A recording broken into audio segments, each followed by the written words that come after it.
आटपाट चौक. महाराष्ट्रात आटपाट चौक आहे. तिथलं संध्याकाळचं एक दृश्य. तिथे निजामभाईच्या चिकन मटणाच्या दुकानात कोयत्याने मांस तोडण्याचा आवाज येतोय. शेजारी नईमची बेकरी आहे. त्याच्या शेजारी राजूभाईचा बाईक रिपेअरिंगच्या गाळ्यातून बाईकच्या रेसचा आवाज येतोय. राम आसरेचे सलून आहे. समोर नीरज शहाचे मोबाईलचे दुकान आहे.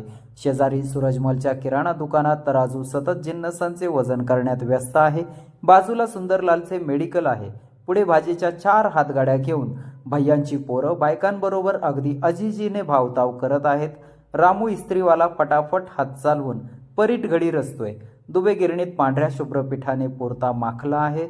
बनवारी पानावर चुना लावतोय. झुलेलाल नावाने स्टेशनरीचे दुकान शालेय वस्तू खरेदी करण्यासाठी मुलांनी भरलंय. मारवाडी चायवाला चहा गाळतोय. त्याचा पोऱ्या किटली ग्लास घेऊन सगळ्या दुकान टपऱ्यांवर जाऊन चहा विकत आहे. शेजारी तंबी इडली वडा सांबार वडापाव भजी असं काही गिरायकांना बांधून देण्यात मग्न आहे.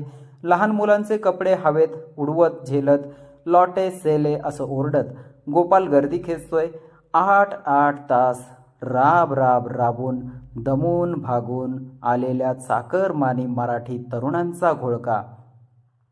एका कोपऱ्यात नगरसेवक निधीतून दिलेल्या 5-6 बाकड्यांवर बसून आमदार निधीतून मिळालेल्या वृत्तपत्र वाचनालयातून वृत्तपत्र चाळताना ईडी, राजसाहेब, पवारसाहेब, फडणवीस, चीन, पाकिस्तान, इस्रायल, रशिया, ट्रम्प, तात्या, कोहली, शर्मा, बैलगाडा, चांद्रयान, रिझर्व्ह बँक, गद्दार, भक्त, चमचे, मोदी, फडणवीस, 72,000 नोकऱ्या, आरक्षण, क्रिकेट, नवरात्र, गणपती, शिमगा, सुट्टी, बुलेट ट्रेन, मेट्रो, विकास, गाजर, मल्ल्या, मंदी, खड्डे, महागाई, PF, पॉलिसी आणि बेरोजगारी अशा विविध जागतिक दर्जाच्या विषयांवर वांझोट्या चर्चा करत होता.